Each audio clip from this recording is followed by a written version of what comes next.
কিতাবি রাব্বিকা মিন কিতাবি রাব্বিকা লা মুবাদ্দিলা লিকালিমাতিহি ওয়ালান তাজিদা মিন দুনিহি মুলতাহাদা। আগে আমি ওই কথাখানে বলে আসি। ওই ব্যক্তির কথা আসিয়াছে, যেই ব্যক্তির কথা আমি সেদিন বলেছিলাম যে আল্লাহ রাব্বুল আলামিন, আল্লাহ রাব্বুল আলামিন যেই ব্যক্তিকে বিনা হিসাবে জান্নাত দেওয়ার ওয়াদা করেছিলেন, সেই ব্যক্তির কথা আবার চলে আসলাম। ওই ব্যক্তি যখন মরুভূমির মধ্যে চলে গেল দৌড়াইতে দৌড়াইতে, ভাইরা আমার, বন্ধুরা আমার, ওই ব্যক্তি যখন মরুভূমির মধ্যে চলে গেল দৌড়াইতে দৌড়াইতে, এমন জায়গা যাওয়ার পরে তিনি খেয়াল করলেন, ওই তো দেখা যায় আসমান, ওই তো সামনে আসমান, মনে হয় একটু সামনে গেলে আমি আসমানের গোড়া পেয়ে যাব, আর আসমানের গোড়া পেয়ে গেলে আমি আসমানের বাহিরে চলে যাব, আর বাহিরে চলে গেলে তো আমি সে আল্লাহ তাআলার ওয়াদা অনুযায়ী আমি আল্লাহ তাআলার জান্নাত পেয়ে যাব, আর জান্নাত পেয়ে গেলে আমি জান্নাতের মধ্যে ভালোভাবে থাকব, ভালো মন্দ খাওয়া দাওয়া করব, আরামে আয়াসে দিনে কাটাবো। ভাইরা আমার, আল্লাহ রাব্বুল আলামিন বলেন, আমি আল্লাহ রাব্বুল আলামিন আমার যে বান্দাকে জান্নাত দেব, আমার ওই বান্দা জান্নাতের মধ্যে কেমন থাকবে এই সম্পর্কে কথা আরো সামনে আসবে। যদি আল্লাহ রাব্বুল আলামিন আমাকে তৌফিক দান করেন তাহলে অবশ্যই আমি সে কথাগুলো এক সময় ধরে তুলব। ভাইরা আমার, এই জান্নাত জাহান্নামের কথা বলে শেষ করা যাবে না, রাত চলে যাবে, দিন চলে যাবে, মাগার জান্নাত জাহান্নামের কথা বলে শেষ করা যাবে না। আল্লাহ রাব্বুল আলামিন বলেন, জান্নাত এমন ভাবে আমি আল্লাহ রাব্বুল আলামিন প্রস্তুত করিয়াছি, যেই জান্নাতের প্রত্যেকটি পাথর হলো নবে খায় আসিয়াছে। আল্লাহ রাব্বুল আলামিন জান্নাতের প্রত্যেকটি যে ইট দিয়ে জান্নাতের গিদার করা হয়েছে, আল্লাহ রাব্বুল আলামিন বলেন জান্নাতের ওয়ালের গিদারের প্রত্যেকটি ইট স্বর্ণ দিয়ে বানানো হয়েছে। এমন দামি জান্নাত আল্লাহর সেই বান্দা পেয়ে যাবে, খুশিতে আত্মহার হয়ে গেছে। এই জন্য সে খেয়াল করে দেখতে লাগলো আর বলতে লাগলো, ওই তো দেখা যায় আসমানের গোড়া, আর মনে হয় একটু দৌড়াইয়া দৌড়াইয়া ওই জায়গায় গেলে মনে হয় আমি আসমানের বাইরে চলে যাব। ভাইয়েরা আমার, এই সম্পর্কে যদি আমি এক মাস যদি বয়ান করে যায়, কথা বলে যায়, তারপরেও এই কথা শেষ হবে না। কেন শেষ হবে না সেই কথাও আমি বলে দিচ্ছি। ভাইয়েরা আমার, যখন আমি একটি কথা বলতে যাব, এই একটি কথাকে বিশ্লেষণ করতে গেলে আর অন্যদিকে যাইতে হবে, এবং অন্যদিকে গিয়ে আপনাদেরকে বোঝাইতে হবে। কেননা সরাসরি চলে গেলে পরে মানুষকে বোঝানো যাবে না।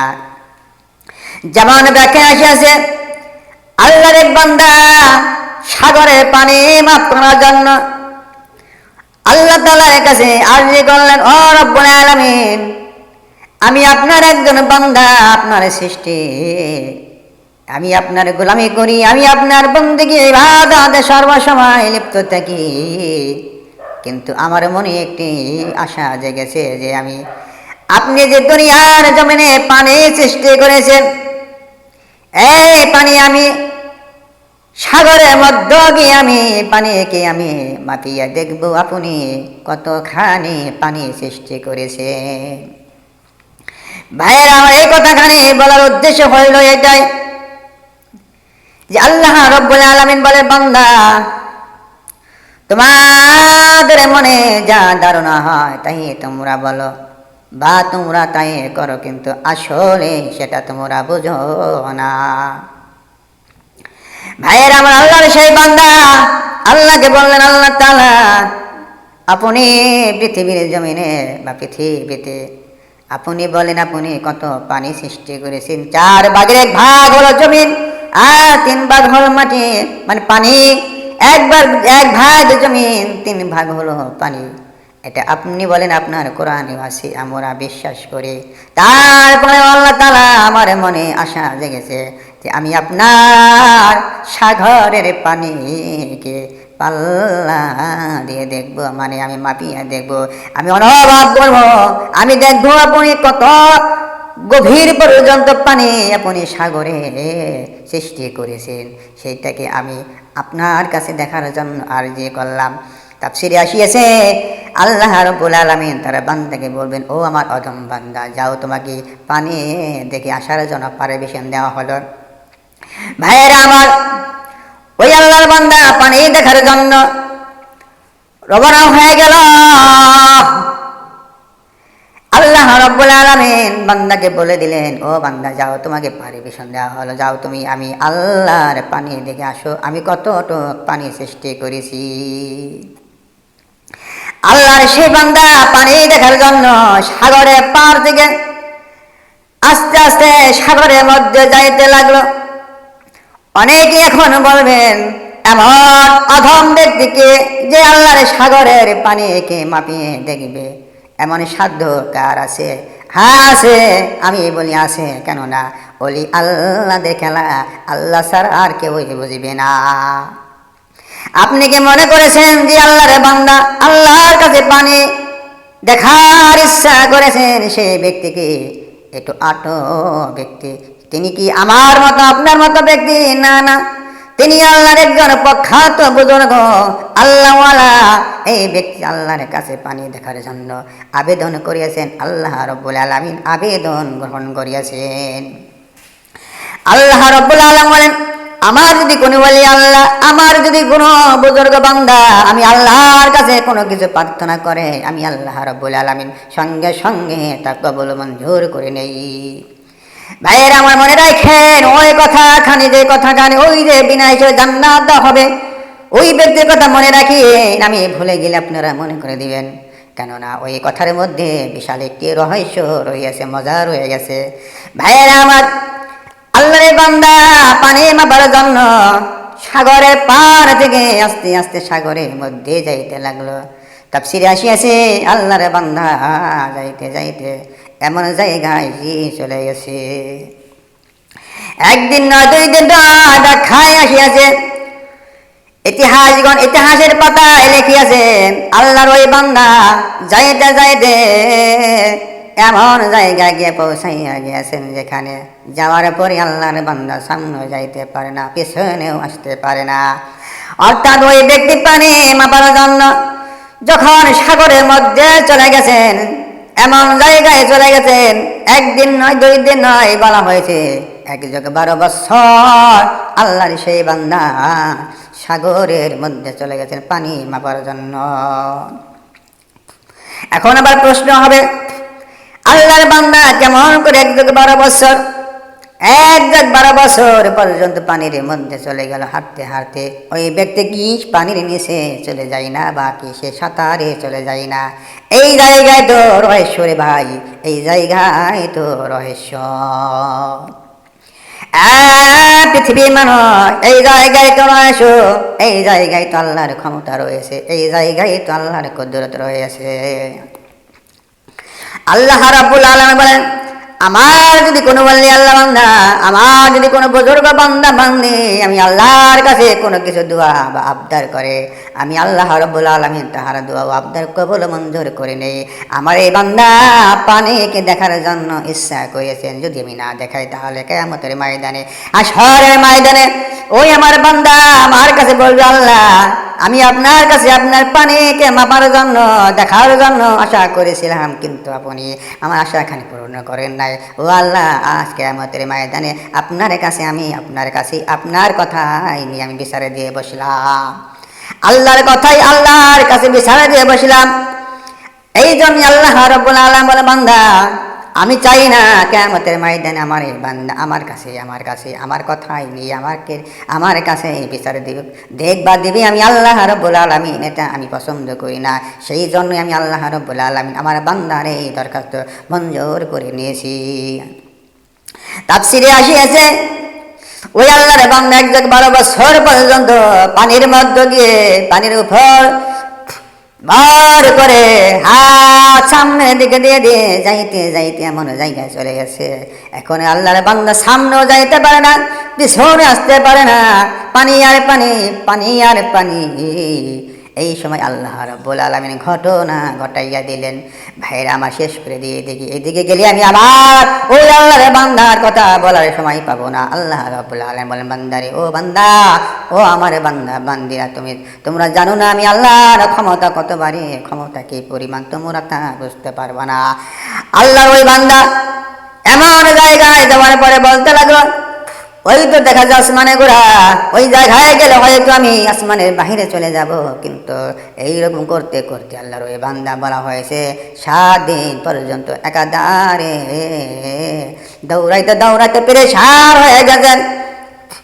ও আমার ভাইরা, আল্লাহ রাব্বুল আলামিন বলেন, বান্দা দুনিয়ার হিসাব তোমরা করেও না, আখিরাতের ময়দানে আমি আল্লাহ রাব্বুল আলামিন দুনিয়ার হিসাবের সঙ্গে হিসাবে করব না। হাসরের ময়দানে আল্লাহ রাব্বুল আলামিন 1000 দিনকে একদিন ধরবেন এবং 1000 বছরকে 1 বছর ধরবেন।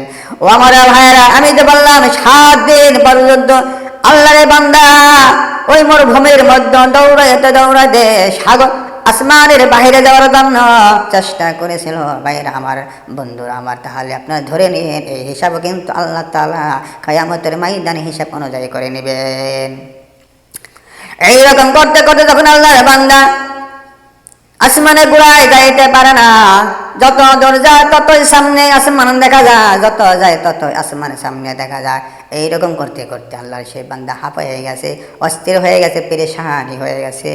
সর্বশেষ সময় আল্লাহর ওই বান্দা আল্লাহকে ডাক দিয়ে বলে, ও মাওলায়ে কারীম, ও আল্লাহ তাআলা, আমি আর তোমার কাছে জান্নাতে যাওয়ার জন্য কোন আশা পোষণ করব না। আল্লাহ রাব্বুল আলামিন বলেন, বান্দা কেন তুমি জান্নাতে যাও আশা পোষণ করো না? আল্লাহর ওই বান্দা বলে, ও আল্লাহ, ও মাওলায়ে কারীম, আমি আশা করেছিলাম, এদিকে আমি আশা করেছিলাম মনে হয় আমি দৌড়াইয়া দৌড়াইয়া তোমার আসমানের বাইরে যাইতে পারবো। এই কথাখানি আমি খুব সহজ মনে করে নিয়েছিলাম। এই জন্য তো আপনি বলেছিলেন, বান্দা ও বান্দা, এত হাসিও না, এত উৎফুল্লঙ্গ হয় না, একটু হাসি রেখে দাও, একটু উৎফুল্লঙ্গ রেখে দাও, কেননা এটা কিন্তু পরে তুমি টেরে পাইবা, এটা সহজ নয়, কঠিন। ভাইয়ের আমার, আল্লাহ সেই বান্দা আল্লাহকে ডাক দে বলে, আল্লাহ, ও আল্লাহ, আমি আপনার জান্নাত চাই না। আল্লাহ রাব্বুল আলামিন বলেন, বান্দা কেন তুমি জান্নাত চাও না? তুমি না আমার কাছে বললা যে এটা কোনো প্রশ্ন, এটা কি কোনো প্রশ্ন হলো? এটা কি কোনো শর্ত হইলো? এটা তো সামান্য সহজ একটি শর্ত। ও আল্লাহ তাআলা, আমি বুঝি নাই, না বুঝিয়া বলেছিলাম, কিন্তু এখন দেখি আমি যতই যাই সামনের দিকে ততই আমার সামনে আসমান হাজির থাকে। আল্লাহর সেই বান্দা বলে, ও রব্বুল আলামিন, আমি যত সামনে যাই ততই তো দেখি আসমান আমার সামনে থাকে।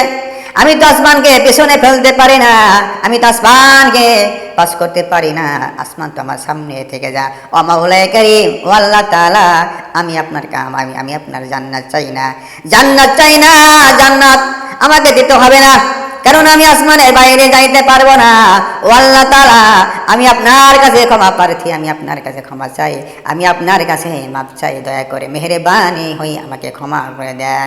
আমাকে জান্নাত দিতে হবে না, জান্নাত আমাকে দেন না, তারপরেও আমি আপনার কাছে ক্ষমা প্রার্থী, কেননা আমি আপনার সেই বেয়াদবি করেছি।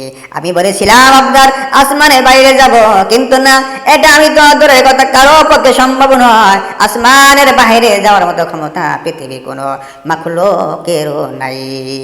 ভাইয়েরা, এইরকম করে আল্লাহর সেই বান্দা আল্লাহ তাআলার কাছে ক্ষমা প্রার্থনা করলেন। আল্লাহ রাব্বুল আলামিন বলেন, বান্দা এখন যখন তুমি তোমার ভুল বুঝতে পারছ, এখন যখন তুমি তোমার ভুলকে তুমি স্বীকার করে নিলা, ও বান্দা, ও আমার বান্দা রে, আমি আল্লাহ রাব্বুল আলামিন তোর এই কথায় আমি খুশি হয়ে গেছি। ও আল্লাহ, ও আমার বান্দা, আমি তোমার কথায় খুশি হয়ে গেছি, যাও আমি তোমাকে ক্ষমা করে দিলাম। আমি তোমাকে ক্ষমা করে দিলাম। এমনকি আমি আমার ওয়াদা ঠিক রাখলাম। সুবহানাল্লাহ। আল্লাহ রাব্বুল আলামিন বলেন, বান্দা আমি কোনো সময় আমার ওয়াদা বলে খেলাপ করি না, আমি আমার ওয়াদাকে আমি ভঙ্গ করি না, এমনকি আমি আমার বান্দাদেরকে ধোঁকা দেই না, আমি ধোঁকা দেই না, এবং ধোঁকা দেওয়া কেউ আমি আল্লাহ রাব্বুল আলামিন পছন্দ করি না। আল্লাহ তাআলা বলেন, বান্দা, ও আমার বান্দা, এখন যখন তুমি তোমার ভুল স্বীকার করে নিলা, আমার কাছে ক্ষমা প্রার্থনা করলা, আমার কাছে মাপ চাইলা, বান্দারে, ও আমার বান্দা, আমি তোমাকে ক্ষমা করে দিলাম। এমনকি আমি যাও তোমাকে আমার সেই জান্নাত দিয়ে দিলাম, তুমি জান্নাতের মধ্যে চলে যাও।